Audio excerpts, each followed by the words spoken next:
আসসালামু আলাইকুম dear students, আজকে আমরা ম্যাথমেটিক্যাল ফিজিক্সের একটা প্রশ্ন সমাধান করব। এটা হচ্ছে ল্যাপ্লাস ট্রান্সফরমেশন রিলেটেড। তোমরা দেখো, তোমাকে বলছে প্রমাণ করো ই টু দি পাওয়ার আয়োটা এটি, এটা আমরা ল্যাপ্লাস ট্রান্সফরমেশন করলে আমাদের রেজাল্ট আসবে এটা, যেখানে এস হচ্ছে তোমার এ থেকে বড় এবং এটি জাতীয় বিশ্ববিদ্যালয় 23, 18 এবং 13 সালে আসছে। ল্যাপ্লাস ট্রান্সফরমেশনের এটা হচ্ছে ডেফিনিশন। ওকে, এটা হচ্ছে ডেফিনিশন। আমরা যদি একটা function F of T K Laplace transform করি, তার মানে সেটা হয়ে যাবে নতুন একটা ফাংশন, যেই ফাংশনটা কিন্তু এখন এস এর ফাংশন, এখন আর টি এর ফাংশন নাই। এই কথাটা যে কথা, জিরো থেকে ইনফিনিটির মধ্যে ওই যে এফ অফ টি ফাংশনটা আছে সেটাকে e to the power minus s t এর সাথে গুণ করে টি এর রেসপেক্টে ইন্টিগ্রেশন করা একই কথা। তো এই জিনিসটা আমরা এখন অ্যাপ্লাই করব। চলো, এই ডেফিনিশনটা তুমি পরীক্ষায় লিখবা। আমার সাজেশন হচ্ছে ডেফিনিশনটা পরীক্ষায় লেখাটাই ভালো। ঠিক আছে, তুমি লিখবা, আমরা জানি, এটা লিখে ফেলবা। তারপরে দেখো মাই ডিয়ার স্টুডেন্টস, তুমি এফ অফ টি এর জায়গায় বসাবা এটা। তাহলে চলো আমরা এখানে বসাই। আমরা এখানে লিখবো যে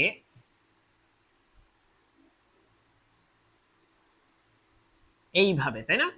তাহলে এখানে খেয়াল করো, এখানে আছে ইন্টিগ্রেশন জিরো থেকে infinity e to the power minus s t, and then তার সাথে গুণ আকারে আছে হচ্ছে f of t. F of t এর জায়গায় তুমি কি লিখবা? এফ অফ টি এর জায়গায় লিখবা এই জিনিসটা, e to the power iota a t into একটা ডিটি আছে।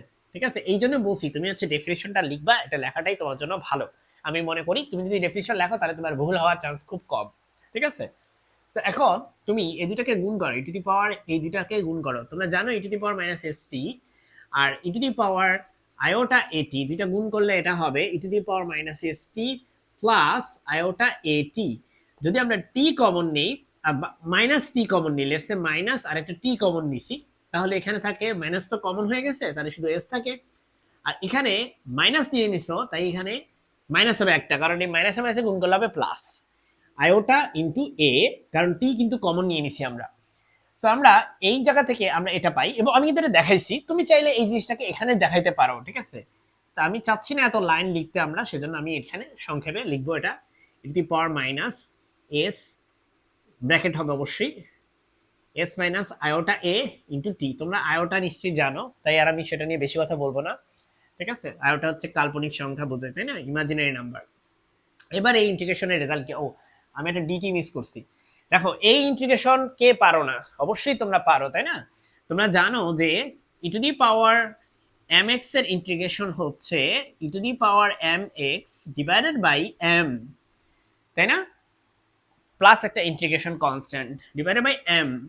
সো ঠিক একই রকম ভাবে e to the power minus s minus iota a into t, এটা e to the power m x হয় e to the power m x, সুতরাং e to the পাওয়ার এই পুরো জিনিসটা এটাই হবে, এবং ভাগ করবা তাকে এম দিয়ে। এম মানে হচ্ছে চলক, এখানে এক্স, এক্স এর সহগ। দেখো এখানে চলক আমাদের টাইম টি, টি হচ্ছে আমাদের চলক, আসলে টি নট নেসেসারিলি টাইম হইতে হবে। ঠিক আছে, তো যাই হোক, টি আমাদের চলক এবং সেটার সাথে যে কোএফিসিয়েন্ট আছে সেটা দিয়ে তুমি ভাগ করবা অ্যাকর্ডিং টু দিস ফর্মুলা। ঠিক আছে, এটা।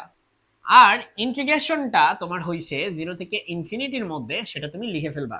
আমি এটা সরে যাচ্ছি যাতে তুমি এইটুকু হজম করতে পারো।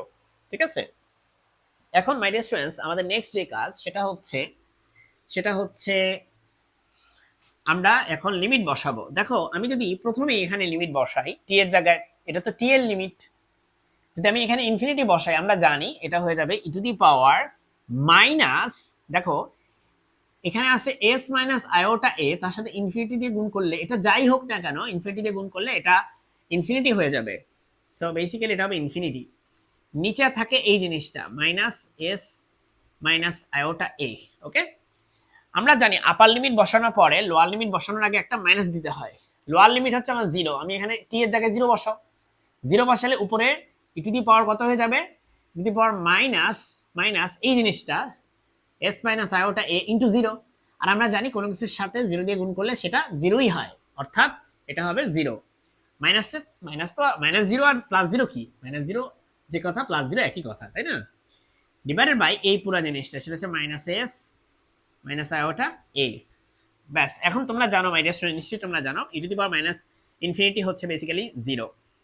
তোমরা যদি এটা না জানো তাহলে আমি একটু বলি, ই টু দি পাওয়ার মাইনাস ইনফিনিটিকে লেখা যায় 1 by e to the power infinity, আর e to the power infinity মানে ইনফিনিটি এবং 1 বাই ইনফিনিটি মানে হচ্ছে 0।